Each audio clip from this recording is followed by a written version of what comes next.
Hello, YouTube, and welcome back to Big Time Tutoring and Mentoring. I'm once again your president of the organization, your favorite tutor, Jeremiah, back bringing you reading rather than math like I usually do. So I look forward to seeing all of you on the other side. All right, let's get right back into it, everybody. So, good morning. Oh, I'm sorry. We're going to begin with let's have a chess club. Please gather your highlighters, pencils, papers, or whatnot, and let's get ready to begin. All right, now that you got that, let's begin. Today we'll be reading Let's Have a Chess Club. Here we go. Good morning. I am happy to have the chance to talk to you during our class meeting today. First, I want to ask you two questions. If you could get better scores on math exams simply by learning to play a game, would you be interested? And if I told you that playing a particular game would give you a boost to your reading skills, would you want to learn the game? Sure you would. The game I'm talking about is chess. Someone may have told you that chess is a game for brainy people. Wrong. I read that some kids learn to play when they are 4 years old. The game is not difficult to learn. There's a second grader in my neighborhood who plays chess with his big brother. If a second grader can learn to play, I know we sixth graders can learn to play. I want to tell you more about the game, but first, I want to talk about a chess club here at school. About starting a chess club here at school. I said that you could get better scores in math by learning chess. When I was getting facts together to talk to you about starting a club, I did a lot of research on the library computer. I found many pages on the internet telling how the game is so much more than just a way to pass the time. Chess requires problem solving.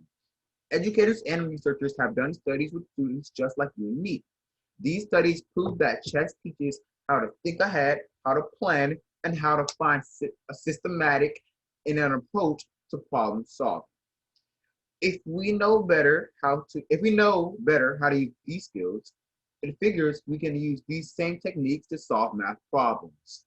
I read that one junior high school teacher in California said that he saw improvement in his math students' scores after they had been playing chess for only 3 weeks. Is there any one of us who couldn't improve his or her math skills? Memorizing worked for us when we learned the multiplication tables.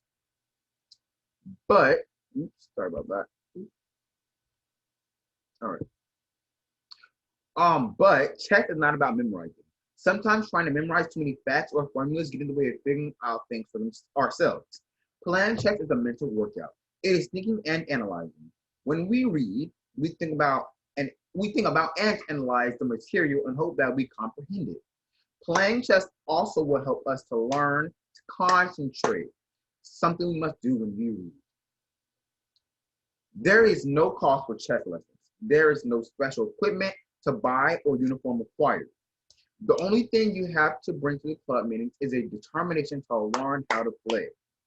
Learning how to shoot baskets is a great exercise, but unless you are another David Robinson, it will not be that much help in your future life.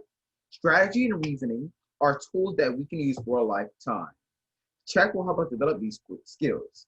Chess is not the least bit dull or boring. Maybe you've heard of Gary Kasparov. In 2004, he was rated the highest scoring chess player in the world. In 1999, he played a game of chess on the internet. It was called the Kasparov versus the World Online Chess Match. Kasparov faced a team of players from 75 different countries. He made the first move on June 21st, 1999. Then the opposition had 24 hours to make its move.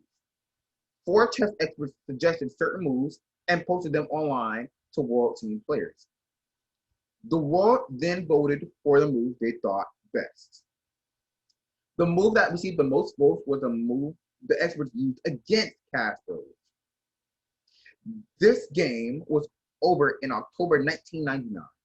Gary Kasparov made move number 62 and won the game. It is said that over 3 million people logged on to watch this thrilling match. I will not call that a boring game. Are you excited yet about learning to play chess? I hope so, because I am. Thank you for giving me this time to talk about organizing a club that I am sure you'll enjoy, and that will help all of us. Vote yes for chess. All right. Are you excited yet about learning to play chess? I hope so, because I am. Are you? All right. Question 1. We have, what is the definition of the base word in systematic? What is the definition of the base word in systematic? So what you want to do is you want to go back to the text. You want to find exactly where the word systematic is utilized. So please take this time to find where the word systematic is utilized in the text.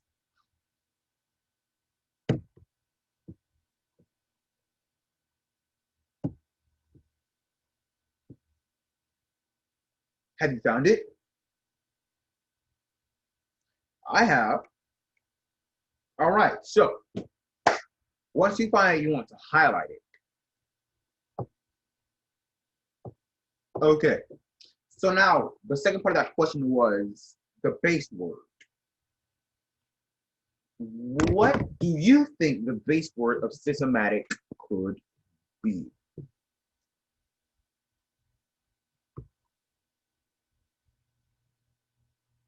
All right, so let's just go to the word systematic. Let's get our highlighter out, and what? In systematic, it is clearly shown that, let's just get all of that in there. It is clearly shown, the first part of that is definitely system. That's the first part of that. System is our base word that gives us those roots to know that we're talking about something, around that. A system is more like a process, procedures, something still, something stone, something that has an order to it. So now let's do the process of elimination. We know system, we know its order. What else do we know about it? Did you say system? Okay, system. Now, what do systems have? They have, are systems organized? Yes, they are. So we have organization. We have order, system, and organization. Now, let's try to find out the best definition for systematic. Is it D, a memorization approach? No. So let's just, systematic has a set procedure, meaning you don't have to memorize it because it'll always be there. Because it's there, it's in the rules, it's everything. That's the base of learning the program. So it can't be memorization. So, no. Problem solving? Do you think systematic means problem solving? Maybe, because in chess, they refer to systematic. Chess is a problem solving game. So maybe we can put a little dash next to C. B, is it random guessing? No, chess is a game of thinking and being steps ahead. So it's not random. Random will make you lose a game, anything. So it just can't be random. Is it A, an organized method? Well, we do believe that a system is organized. So we can put a little dash next to that. So now our two dashes are A and C. Take this time now to pick your answer.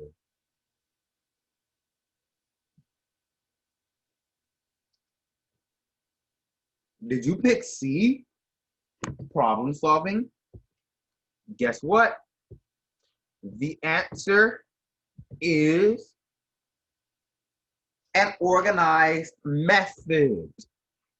It is not, see, it is not problem solving because, once again, systematic is a big part of order and organization. So we have 1 and 2 in just one of those. Problem solving does not have organization, system, or order. All right, let's move on.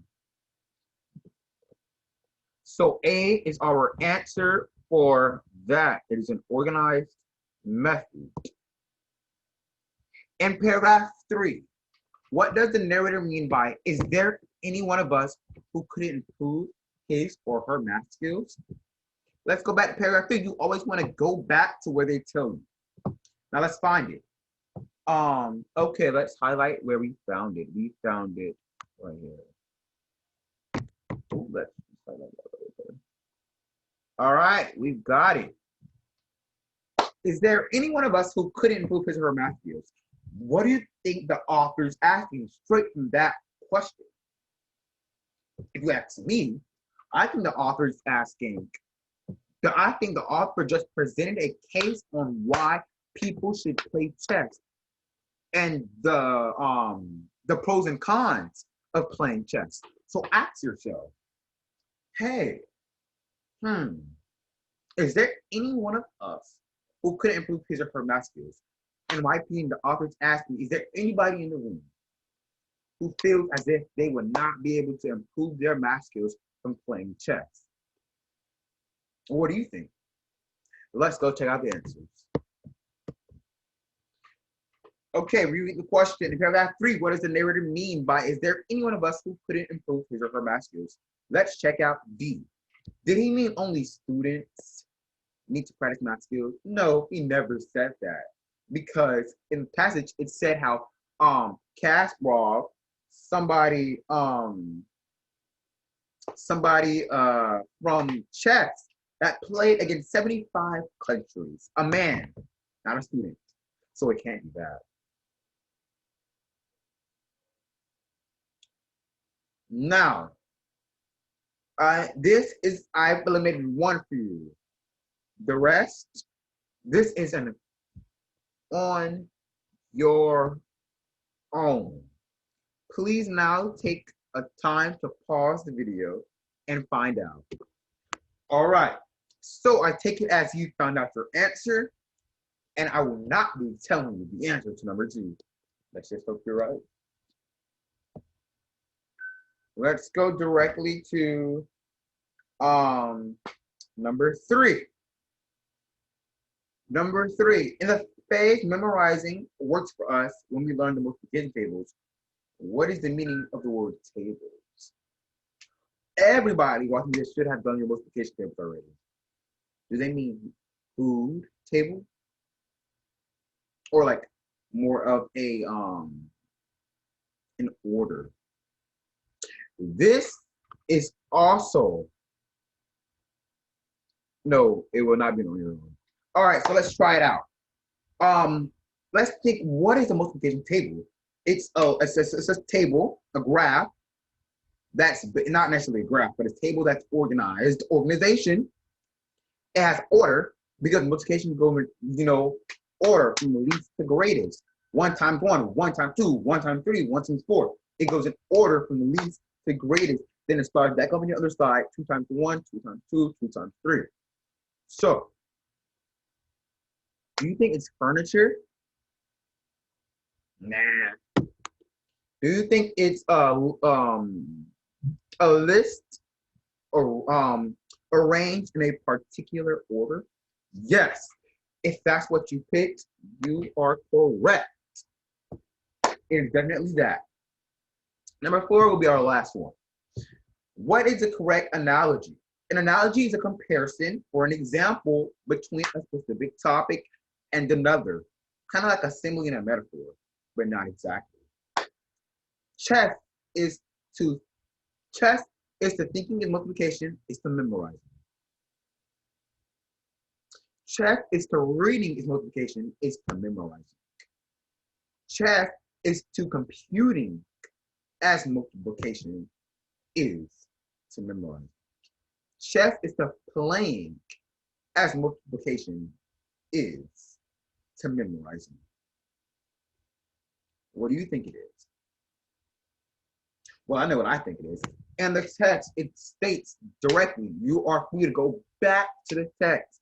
It says chess is a critical thinking game that takes, a thought process and systematic type of players and etc. and rules that you have to follow. So, in my opinion, it's more of chess is to thinking as multiplication is to memorizing. Because they did state chess is not a memorization game. So the right answer is A. Chess is to thinking as multiplication is to memorizing. Thank you for attending today's reading with sixth graders session. I wish you all the very best. Make sure you like, comment, subscribe, and share. And hope I see you at the next one. Deuces.